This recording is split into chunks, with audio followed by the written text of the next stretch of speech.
आएंगे। हज को लेकर काफी वीडियो वायरल हो रहे हैं सऊदी अरेबिया से।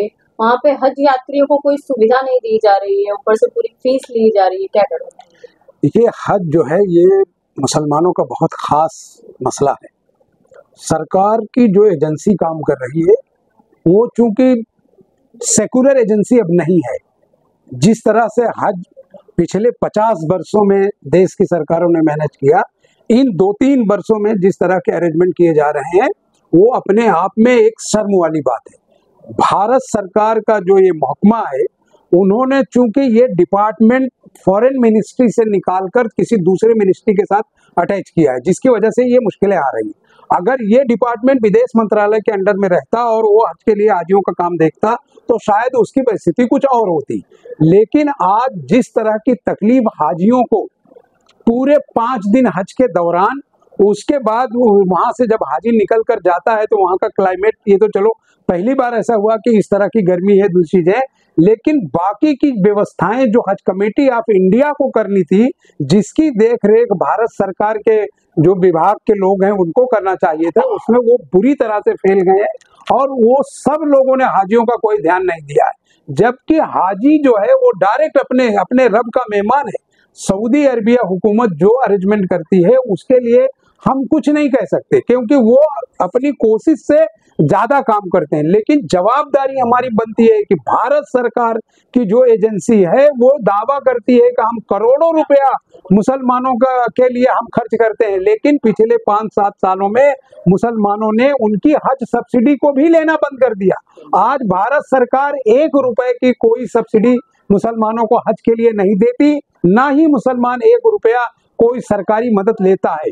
लेकिन पिछले 5 वर्षों में हज 3 गुना से ज्यादा महंगा हो गया और हज के पैसों से ये ऐश कर रहे हैं। जो साधन उनके लिए व्यवस्थित तरीके से वहां हज कमेटी ऑफ इंडिया की जवाबदारी बनती है वो जाए और वहां उनको अच्छे से अच्छा घर दे, उनको अच्छी से अच्छी गाड़ियों की सुविधा उनको करना चाहिए, अच्छा से अच्छा अरेंजमेंट करके उनको देना चाहिए, क्योंकि वो एक धार्मिक काम के लिए गए। पहले आरोप लगता था कांग्रेस की गवर्नमेंट के दौरान कि मुसलमानों का तुष्टीकरण करने के लिए हज के लिए सब्सिडी दी जा रही है।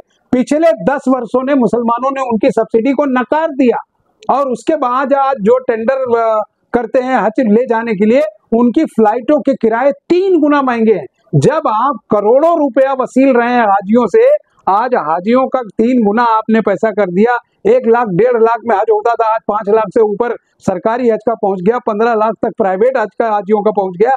तो ये सारी देख रेख सरकार की जिम्मेदारी बनती है।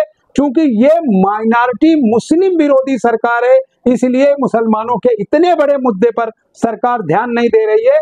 हम देशवासियों के सामने ये कहना चाहते हैं कि धर्म किसी का भी हो, चाहे हमारे हिंदू भाई किसी यात्रा पे जा रहे हो, चाहे मुस्लिम अपने किसी यात्रा पे जा रहे हैं, सरकारों की जवाबदारी बनती है कि उनका सुरक्षा से लेकर उनके रहने, उनके खाने, उनके आने जाने, सब चीजों की व्यवस्था सरकार को अपनी जिम्मेदारी मानकर करना चाहिए।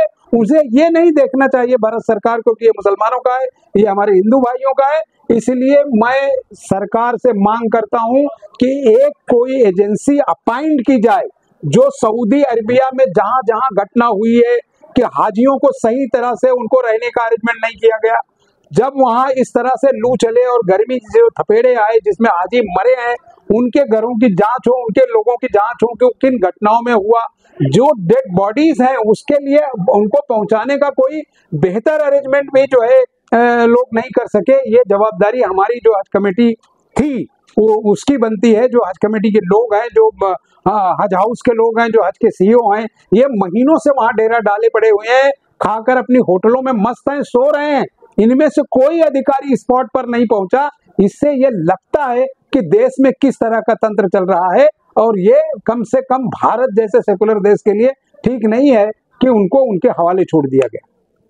जो भारतीय हज कमेटी के सीईओ है डॉक्टर अफाकी, वो सुना जा रहा है कि वो फोन तक नहीं उठा रहे हैं हजियों का। आप क्या कहना चाहेंगे? नहीं, जब ये इसी दौरान केंद्र में मंत्री नहीं है, सरकार इसकी कोई जवाबदारी लेने को तैयार नहीं है। पिछले 2-5 साल पहले तक हज का एक बड़ा हाई फाई डेलीगेशन जाता था, पूरी दुनिया से 2000 के आसपास लोग आते थे, उनमें से हिंदुस्तान और इजराइल ये दोनों मुल्कों के डेलीगेशंस को गायब किया।